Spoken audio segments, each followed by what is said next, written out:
क्या आपका फ़ोन वाक़ई महफ़ूज़ है या कोई अभी भी ख़ामोशी से आपकी ज़िंदगी हैक कर रहा है? आपने अपने घर से बाहर कदम तक नहीं रखा, बस एक ईमेल खोली और सिर्फ़ 60 सेकंड्स में आपकी डिजिटल ज़िंदगी तबाह हो गई। और जब तक आपको एहसास हुआ कि कुछ गड़बड़ है, तब तक सब कुछ हाथ से निकल चुका था। आपका इंस्टाग्राम गया, आपका जीमेल हैक हो चुका था और सुबह होते-होते आपका बैंक अकाउंट भी खाली हो चुका था। लेकिन ये सब हुआ कैसे? एक ईमेल ने आपकी पूरी डिजिटल ज़िंदगी कैसे बर्बाद कर दी? आइए इसे समझते हैं, एक-एक करके मैं आपको दिखाता हूँ कि हैकर्स किस तरह काम करते हैं और आप इन्हें वक्त से पहले कैसे रोक सकते हैं। Number 1, fishing. फिशिंग आज के दौर में सबसे आम और खतरनाक हैकिंग का तरीका है। इसमें आपको सिंपल मैसेज, ईमेल या व्हाट्सएप मैसेज किसी भरोसे वाले इदारे से आता हुआ लगता है, जैसे कि आपका बैंक, कुरियर कंपनी या शायद कोई करीबी दोस्त। लेकिन इसके अंदर छुपा होता है एक जाल, एक ऐसा लिंक जो आपको एक जाली वेबसाइट पर ले जाता है।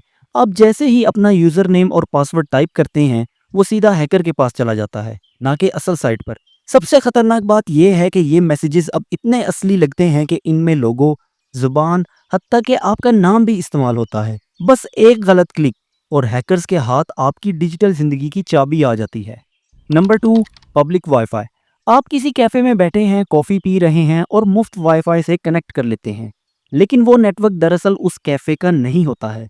अब हैकर करता क्या है? वो उस कैफे के नाम से मिलती जुलती हॉटस्पॉट ऑन करता है, जैसे कैफे फ्री अंडरस्कोर वाईफाई, और वो उसी कैफे या कहीं करीब बैठकर हर चीज़ देख रहा होता है। फिर आप चाहे जो कुछ भी टाइप कर रहे हों, जैसे पासवर्ड्स, मैसेजेस, यहाँ तक के बैंक की तफसीलात। इसे कहते हैं man in the middle attack, और ये आजकल बहुत आम हो चुका है। नंबर 3, कमज़ोर पासवर्ड्स।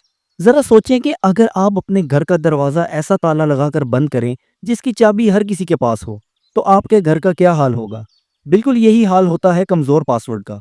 हैकर्स के पास ऐसे टूल्स होते हैं जो आम और आसान पासवर्ड्स चंद सेकंड्स में तोड़ लेते हैं। और अगर आप हर जगह एक ही पासवर्ड इस्तेमाल करते हैं, तो समझे सब दरवाजे एक साथ खुल गए। इसीलिए 1 2 3 4 5 6 या बर्थडे 2000 जैसे पासवर्ड असल में दरवाज़ा नहीं, बल्कि दावतनामा होते हैं कि आओ भाई हमारे अकाउंट को हैक करो। नंबर 4, नुकसानदा ऐप्स।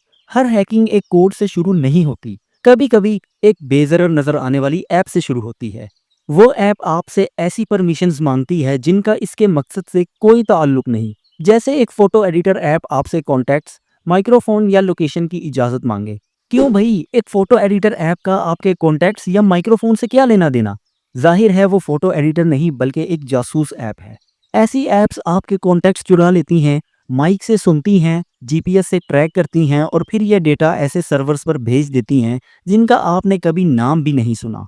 और नंबर 5, सोशल इंजीनियरिंग। इसमें ना कोई सॉफ्टवेयर इस्तेमाल होता है और ना ही कोई वायरस, बस एक शख्स, एक फ़ोन कॉल और थोड़ी सी होशियारी। हैकर्स खुद को customer service agents, courier company के नुमाइंदे, हत्ता के पुलिस ऑफिसर जाहिर करते हैं। वो आपको घबराहट का शिकार कर देते हैं, एतमाद पैदा करते हैं और फिर आप खुद ही अपनी मालूमात उनके हवाले कर देते हैं। लेकिन अच्छी खबर यह है कि आप बेबस नहीं हैं। आप 2 फैक्टर ऑथेंटिकेशन को ऑन कर सकते हैं, फिर चाहे आपका पासवर्ड चोरी ही क्यों ना हो जाए, हैकर बगैर आपके फ़ोन के कोड को इस्तेमाल किए लॉगिन नहीं कर सकता। और अपने मोबाइल फ़ोन के सिस्टम को अप टू डेट रखें, क्योंकि हर अपडेट उन खामियों को बंद करता है जो हैकर इस्तेमाल करते हैं। इसके अलावा एक काबिल एतमाद पासवर्ड मैनेजर इस्तेमाल करें। यह आपके लिए मजबूत और अलग अलग पासवर्ड्स बनाता है और आपको हर पासवर्ड याद रखने की ज़रूरत नहीं रहती। और सोशल मीडिया पर अपनी ज़ाती ज़िंदगी ज़्यादा ज़ाहिर ना करें, यानी आपकी सालगिरह की तारीख या पालतू जानवर का नाम। ये सब चीज़ें हैकर्स के लिए ख़जाने की चाबी साबित हो सकती हैं। इस दुनिया में जहां आपकी ज़िंदगी की बहुत सी अहम मालूमात आपके फ़ोन में बंद है, सिक्योरिटी अब ऑप्शन नहीं रही, बल्कि ये बका है। आखिर में याद रखें कि हैकर्स ज़बरदस्ती नहीं घुसते, वो लॉगिन करते हैं क्योंकि अक्सर आप उन्हें मौका देते हैं।